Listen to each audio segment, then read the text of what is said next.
PGYN ba ako? Kasi po, di ba, may boyfriend po siya, yung friend ko. Oo, alam mo pala, ba't pinakialaman? Ikaw, manyak ka din kasi. Kasi, Huwag ka na nabagot, alam na yan. Actually po kasi ako Ano? Natukso po. Okay, gano'n na, sige, nangyari na. Mamaya, alamin ko ha, kay ano ha? Papa Jack. Paano po yun kung sakaling paano po ba kasi hirap yun, Papa Jack, ganito, danger period ang 1 week before menstruation and 1 week after menstruation. Danger ba yun?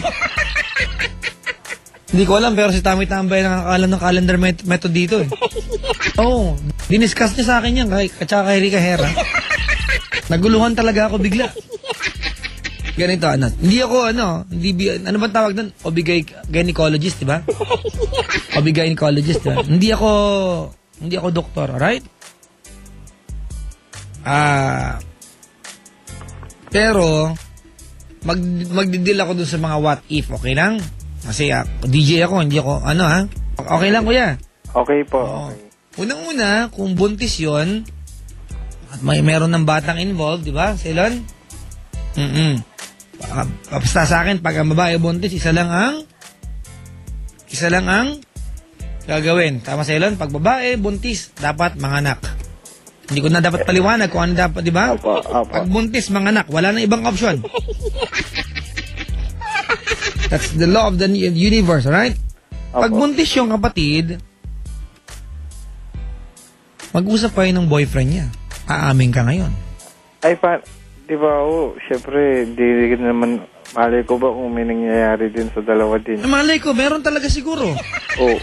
Di ba? Nabuntis so, sakaling, sabi niya, di siya dinadatnan, baka buntis siya. Teka lang, wag kang tarantado na parang may ginawa ka, tapos gusto mo, wala kang pananagutan, asampaling kita dyan. Hindi. Siyempre, kung nandun na yung bata. Andun na kayong bata. Kailangan mo, mamin, magpa-DNA test kayo. Ganun lang yon. Ibig sabihin, kapatid, kung buntis siya, kung may nangyari sa inyo, at kung may nangyayari sa kanila, kasama ka na sa bilang. Yun nga po. Di ba, Ceylon? Count me in. Di ba? Siguro po, pananagutan ko po yung bata. Pero yung babae, baka hindi po. Yun din naman ang suggestion ko. Di ba? Kasi kung hindi mo mahal, ba't magsasama kayo? Nga po. Diba? Pero tingnan nyo muna, baka naman mayroong spark. Baka ikaw, takot ka sa obligasyon ko kasi, gagawa-gawa ka ng kamanyakan, duduwag-duwag ka! Hindi naman po ako duwag. Anong hindi duwag-duwag? Ngayon gaganyan-ganyan ka, kung talaga matino ka, dapat hindi mo tinigman! Dapat nilak mo yung banyo! Napasok mo eh! Nilak mo naman eh! Nilak mo nga, inanlak mo naman, tingok! Sabi may sasabihin lang daw eh. Bakit sa banyo? Meron ba mga bagay sa banyo lang pwedeng kausapin? Hindi nga po, pagbukas ko nga po, tinulak ko yung pinto, pumasok nga po agad. Wag mo nang pakatwiranan. Well, pwedeng iwasan yan, Silon, di ba? Pwedeng iwasan yan. Kayang-kaya namin, Silon, iwasan yan. Kahirap po yun. Hindi. Paul. Ulitin mo nga. Mahirap? Opo, kasi ganda din. Ang ibig mong sabihin sa akin, lahat ng lalaki, manyak kagaya mo. Sabihin mo nga, mo nga.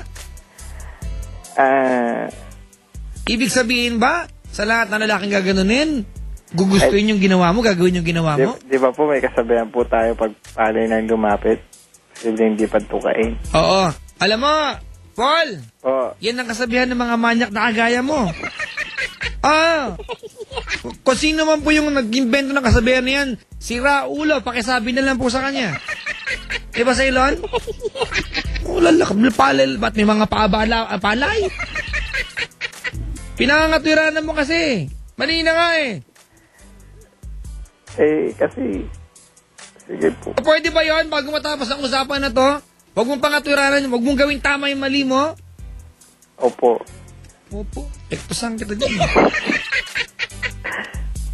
Papa Jack. Sukat ba naman sabihin mong mahirap. Palay na lumapit. Bakit? Ano yun? Kung maganda naman kasi. Basta. Kahit kamukha pa yun ni Jessica Alba. Di ba, Ceylon? Di ba, Ceylon? Kahit kamukha na Jessica Alba, kung ayaw-ayaw. Kung talaga mahal, may girlfriend ka, di ba? Yun nga po. Yun nga eh. Kung talaga mahal mo, girlfriend mo, mahal mo. Doon nga po ako natatakot kasi sasabihin daw ng babae. Yun, dapat talaga sabihin niya. Bakit di lang sabihin, anong pangalan ng girlfriend mo? Buong pangalan. Sabihin natin. Huwag po. Huwag po. Papa Jack, hindi naman po agad malalaman yun hanggat walang symptoms. Yan, pinaka-best po. Pinaka-na-best pa.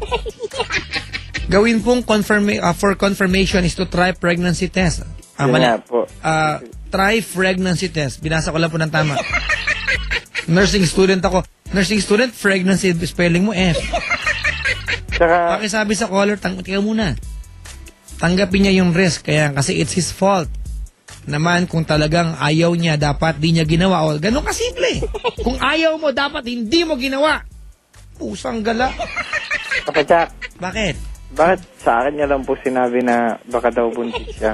Ha? Bakit sa akin niya po sinasabi na baka buntis po Hindi ko siya? alam, kuya. Bakit? Bakit niya sabihin sa akin? May kinalaman ba ako dyan? Di ba, Siyempre, ikaw may kinalaman, hindi sasabihin niya sa'yo. di ba may boyfriend po siya? Malay mo nga, wala nangyari sa kanila. Sa'yo lang meron. Simple naman ho yun. Ba't man nanghuhula ka ngayon? Maghahanap ka ng pwede pagbalingan. Papa Jack, ito may nag-text, tarantado yung kausap mo, duwag pa. Manyak niya, ibig sabihin, wala siya respect sa girl at sa GF niya. Uy, hindi naman. Kung may respeto ka, ba't mo gagawin yun? Ba't ka kikembelo sa iba? Papa Jack, kung may respeto din yung babae, bakit lalandiin niya ako? Pangatwirang ka pa? Parehas kayo mga manyak! Dalawa kayo! Yan nga, Papa Jack. Hindi lang naman ako eh. Nasagot ka pa mali. Ba't ang boses? Mali na nga eh.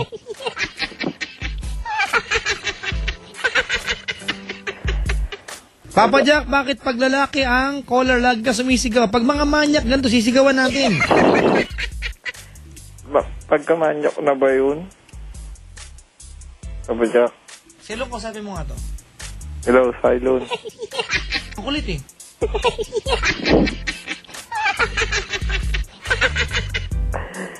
Ganito ano?